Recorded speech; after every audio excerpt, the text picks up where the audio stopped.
Salut et bienvenue sur la chaîne YouTube de Foil Magazine.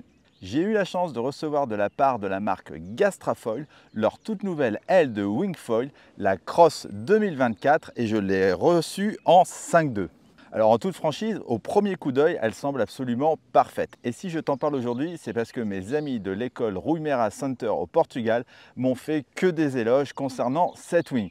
Donc tu te doutes bien que je ne pouvais pas ne pas la tester. C'est pourquoi dans cette vidéo, je te propose ses caractéristiques, son unboxing, on va la parcourir en détail. Ensuite, je vais aller la tester sur l'eau, je te donnerai mon avis ainsi que ma conclusion. C'est parti, générique. Pour commencer, quelques caractéristiques concernant cette Gastra Cross 2024. La voile se décline de 2,7 m² à 6,2 m², mais tu as aussi deux autres tailles supplémentaires pour le Lightwind. On a une 6.7 et une 7.2. C'est les LW, ce qui veut dire Lightwind. Niveau poids, on est à 2,95 kg pour cette 5.2, c'est 150 g de plus que le modèle de 2023, mais je vais t'expliquer pourquoi. Pour les couleurs, tu as le choix entre orange ou bleu-orange. En gros, soit tu as plus de bleu que d'orange, soit tu as plus d'orange que de bleu. Bon, le côté orange, moi je trouve ça toujours bien en termes de sécurité. Si jamais il t'arrive quelque chose en mer, tu es toujours plus visible. C'est une voile vendue pour une voile de freeride, mais en toute franchise, tu peux absolument tout faire avec cette voile. Et c'est ce qui en fait pour moi, comme on pourrait dire en stand-up paddle, une voile all-around. C'est franchement une voile à tout faire. Et enfin, tu peux la retrouver dans tous les bons surf shops à côté de chez toi. Concernant sa fabrication maintenant et son shape. Pour commencer, elle fait 3,21 d'envergure avec un aspect ratio de 2,1. L'orientation et la répartition des panneaux, il a été optimisé pour mieux maintenir le creux et améliorer la stabilité du profil. La disposition avancée des panneaux entraîne donc un contrôle optimal de la tension et ça se traduit par une excellente stabilité globale. Elle est principalement fabriquée en triple ripstop et pas en double comme sur beaucoup de wings, et en Volt Nova. Le bord d'attaque est en double layer Force-Tech Dacron. Alors ce n'est pas de la Lula ou ce n'est pas de l'Okipa, mais c'est ce qui explique aussi le prix de cette wing. En gros, sur cette wing, il y a tellement de technologie au niveau des panneaux, au niveau des matières. Je pourrais te faire une vidéo de 20 minutes rien que sur tous ces aspects techniques. Mais si tu veux vraiment en savoir un peu plus, je t'invite à aller sur le site Gastrafoil. Ils expliquent tout ça en détail. Mais là, dans cette vidéo, je pense que le plus important, c'est vraiment de la regarder en détail, de voir toutes ses caractéristiques et puis surtout de te donner mon avis sur l'eau. Et tiens, toi, derrière ton écran, pendant que j'ai toute ton attention, si jamais tu veux me soutenir et m'encourager à faire toujours plus de vidéos, je t'invite à liker et à t'abonner à la chaîne. Cela favorisera l'algorithme YouTube qui mettra plus facilement cette vidéo en avant et qui me permettra par la même occasion de te proposer toujours plus de contenu. Alors par avance, je te remercie. Maintenant, unboxing. La voile, elle est livrée dans un sac de transport ultra solide. Sur le dessus, tu as une poignée de portage. Sur le devant, tu as le logo et une poche zippée. À l'intérieur de celle-ci, tu peux y mettre ton tuyau de pompe et tu y retrouves aussi une pochette avec un kit de réparation, des stickers ainsi que le leash. Et ça, c'est vraiment une bonne chose de pouvoir acheter la wing directement avec son leash. Tu n'as pas à te prendre la tête à essayer d'en trouver un autre. Sur le côté gauche, tu as des élastiques de serrage pour mettre ta pompe. À l'arrière, tu as de très bonnes sangles de portage rembourrées, un range-étiquette et une aération pour laisser respirer ta voile et donc la faire sécher plus vite. Pour ouvrir le sac, tu as une grande fermeture zippée, mais seulement sur la moitié du sac. Je ne comprends pas, un zip plus long, ça permettrait d'ouvrir complètement le sac et faciliter le rangement de ta wing. Mais tu l'auras compris, on a là un très bon sac de transport. Il est temps de gonfler ma wing Cross 5.2 de chez Gastra. Cette dernière, elle possède deux valves de gonflage et c'est les mêmes valves que sur une planche de stand-up paddle gonflable et ça, c'est vraiment pratique. C'est aussi pratique d'avoir deux valves indépendantes et donc deux caissons. En cas de rupture de l'un des deux, tu as toujours un caisson pour flotter. Cette dernière permet aussi une meilleure précision de gonflage et une gestion de la pression plus efficace ainsi qu'une meilleure étanchéité.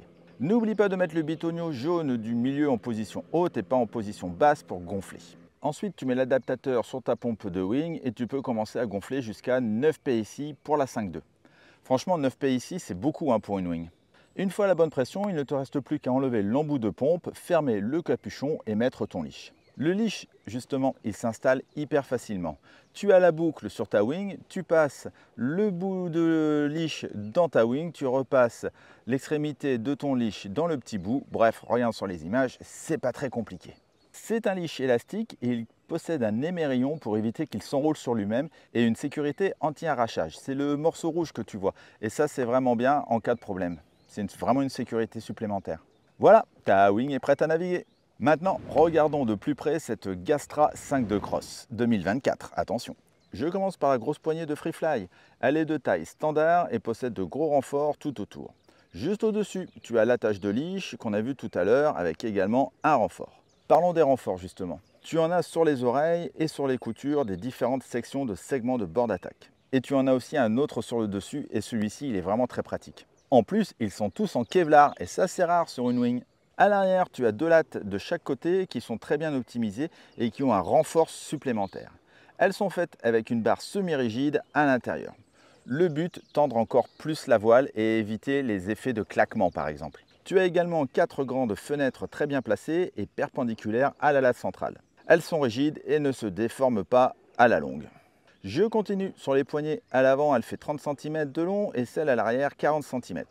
Elle possède de bons gros renforts tout autour. Pour plus de confort, elles sont recouvertes d'une matière très douce et elles sont ovales pour une meilleure prise en main. Elles sont également très bien disposées sur la latte centrale, ni trop à l'avant, ni trop à l'arrière, mais ça, je t'en reparle plus loin dans mon test. Si jamais tu préfères les poignées souples, c'est possible, Gastra te les propose également. Maintenant, tu aimerais bien savoir ce que je pense de cette voile. Eh bien écoute, je fais 1,80 m pour 80 kg, c'est pas compliqué à retenir. Après, je l'ai essayé principalement sur lac et avec un vent entre 10 et 20 nœuds. Pour commencer au pumping, tu as une voile hyper tendue et j'adore ça. C'est vraiment l'inverse de certaines voiles molles sans pour autant être aussi rigide qu'une Délab par exemple. En plage basse, tu décolles très vite car la voile elle est puissante. Pourtant, j'ai pris du poids même si je ne suis pas mauvais en light wind. Et ça, c'est vraiment lié au shape de cette voile. Les poignées ovales sont vraiment très bien. Au niveau de la prise en main, c'est très agréable. Les fenêtres aussi, elles sont très bien placées, vraiment très utiles. Je ne m'attendais pas à voir aussi bien à travers elles. Et ça, c'est pas évident parce que les fenêtres ne sont pas toujours bien mises sur certaines wings. Et oui. Et en plus, en termes de sécurité, je trouve que c'est un vrai plus. Concernant la stabilité, il n'y a rien à dire. Elle se tient très bien avec la poignée de Freefly et dans les manœuvres, et surtout pour ceux qui aiment les figures, c'est un vrai bonheur. En tout cas, cette wing, elle est vraiment très facile à prendre en main et on est tout de suite à l'aise avec quand on vole. Sincèrement, elle se manie tellement facilement que tout devient simple avec elle. La répartition de la puissance en fait une aile très stable grâce aux nouvelles coutures tout en conservant la grande portance. Les poignées rigides apportent une réactivité sans faille et une connexion parfaite avec la voilure. De toute façon, c'est simple, je ne pourrai plus naviguer avec des poignées souples maintenant. La poignée rigide, c'est vraiment une connexion parfaite avec ta voile. Et avec le bat layup, on a vraiment une belle tension sur tout l'arrière de la voile. Franchement, c'est vraiment agréable, hein. C'est ça qui donne aussi cette rigidité à cette wing. Au niveau des poignets, c'est vraiment très agréable de pouvoir avancer ou reculer les mains en fonction de la force du vent. Pour moi, elles sont vraiment très bien placées.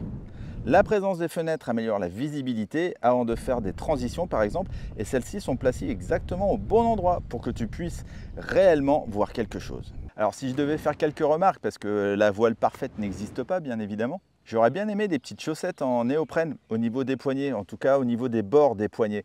C'est toujours un petit peu stressant quand tu as une planche neuve ou surtout une planche en carbone. Tu peux pendant les chutes taper ta planche ou même te taper toi. Donc certaines marques ont fait ça, cette petite chaussette pour les angles. Je pense que toutes les marques devraient aussi mettre ça.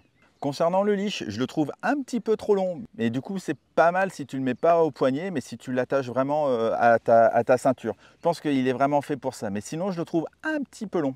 Mais sinon franchement j'ai rien à dire, le sac est super, la finition est super, c'est vraiment une très bonne wing.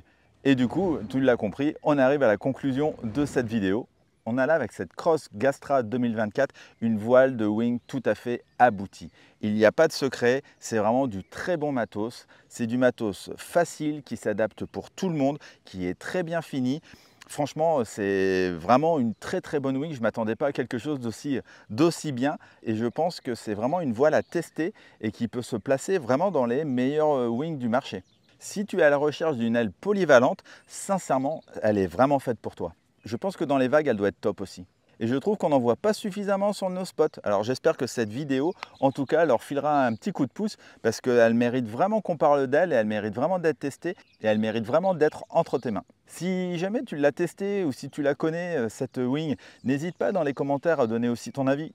Voilà, c'est terminé pour cette vidéo. Merci de l'avoir regardé jusqu'au bout. Merci à Gastra de m'avoir envoyé cette wing pour ce test et j'espère avoir prochainement la chance de tester encore d'autres beaux produits du monde du foil sur Foil Magazine et du paddle sur Subpassion. Je te dis à très vite. Ciao, ciao, bye bye.